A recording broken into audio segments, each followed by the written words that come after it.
Hey everybody, and welcome back to Sip and Talk. Great to be here. Today we're getting into something really fascinating, but also really complex. This idea of the silent majority in China. Right. It's a term you hear thrown around, but figuring out what it actually means takes some, well, digging. Exactly. We've gathered quite a bit here. Research findings, observations, stuff from social media, trying to understand, does this huge group of quiet people really want change? And what keeps them quiet? Fear, contentment, something else. And maybe what does all that silence add up to in a place with such tight controls? Yeah, our mission really is to unpack all these angles for you, the listener, and try to get a feel for public opinion where, honestly, speaking your mind is risky. Definitely not straightforward. Okay, let's dive in. First off, who is this silent majority we're talking about? It's not literally everyone in China, right? No, absolutely not. The way it's often described, it's more about those individuals who maybe privately don't fully agree with the ruling party or certain policies, but they just don't say anything publicly. Okay, and there's some research that tries to pin down who they are. I saw mention of a 2022 report, CSIS and Stanford. Yeah, that's one piece. It suggests this group often tends to be wealthier, more educated, and living in cities. Interesting. So a specific demographic, not just a random slice. And what's really revealing is what these studies suggest about their private views.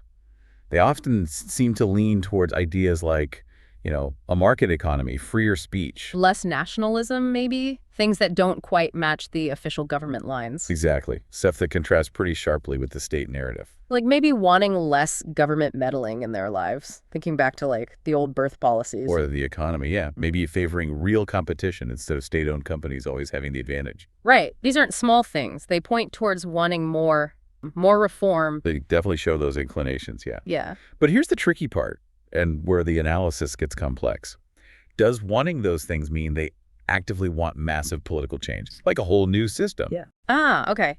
So wanting reforms isn't necessarily the same as wanting revolution. Precisely. The research doesn't definitively say a majority of this silent group is pushing for fundamental system change. It's more nuanced. That's a really important distinction because it's so easy to just assume a place under tight control must think uniformly. Yeah, the stereotype is a monolith. Mm-hmm.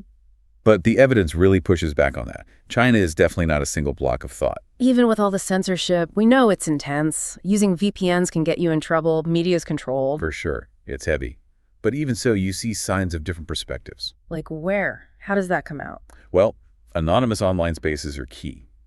Even if comments get deleted quickly, you see people on platforms outside China, like X, or even inside, like on Ziyu or Yahongshu. Which are like Q&A and lifestyle apps. Right. People find ways anonymously to vent or question things. It might be fleeting, but it happens. And I remember seeing mention of street interviews, like in Shanghai. Yeah, that was interesting. Apparently, during tense times, like discussions around the Ukraine war or Taiwan, you'd get young people saying things off script. Like what? Things like, we common people don't want war. There's no hate between people. Or about Taiwan, something like, we need understanding, not missiles. Wow. That's quite different from the official tone. Very different. And it often seems to come from that more educated urban group again. Maybe small numbers overall, but it shows that critical thinking, that international awareness, it's definitely there. It hasn't been stamped out. You even see it sometimes with overseas Chinese students, right? While many stick to official views, some are apparently more open to discussing democracy, connecting with students from Hong Kong or Taiwan. And some keep using VPNs to read international news even after they go back home. It all just underlines that diverse opinions exist. Which brings us right back to the silence then. If these other views are out there, why is it so quiet overall? And the answer that comes through loud and clear is fear. The risks of speaking out publicly are just incredibly high. We're talking serious consequences, right? Not just losing your job. Oh, yeah. Persecution, prison. It's heavy stuff. That fear is presented as the main reason for the silence. It's a powerful deterrent.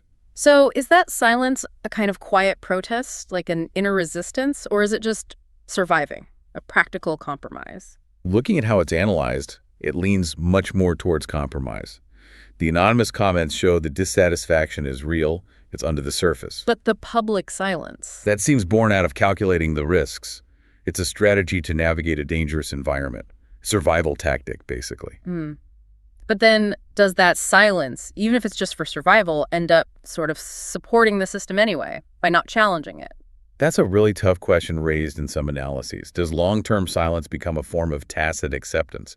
Are you just enduring it, or are you, in effect, accepting it? It makes you wonder, in a system like that, is being silent itself a political choice, or just the absence of one? Well, the way it's framed is that it's more of a political phenomena. The system creates the silence through pressure and fear.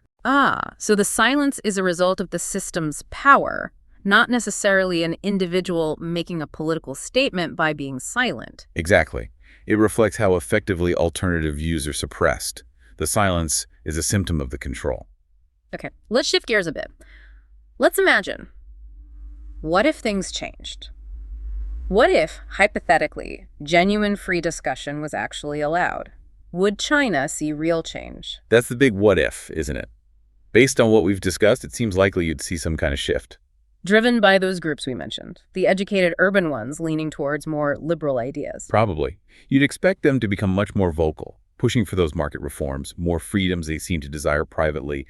Those frustrations would likely come out. Makes sense. But would it be transformative, like a fundamental change? That's where it gets murky. How deep would it go? How fast? Would these groups, used to silence or anonymity, actually be able to organize effectively on a large scale? What would they even agree to prioritize? And then there's the other side of the coin, right? The idea that maybe a lot of people don't actually want massive change. Exactly. That's a crucial counterpoint. For many, many people in China, the last few decades have brought incredible economic progress. Stability, better living standards.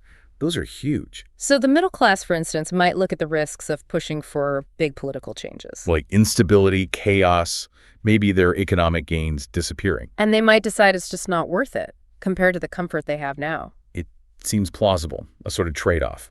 Stability in exchange for left political freedom, prioritizing predictability over participation. And you also have the impact of years of state-controlled education, state media. Does that lead to genuine satisfaction or maybe just apathy? Or a feeling that it's not your place to question things? It could be a mix of all those. Learned acceptance, maybe.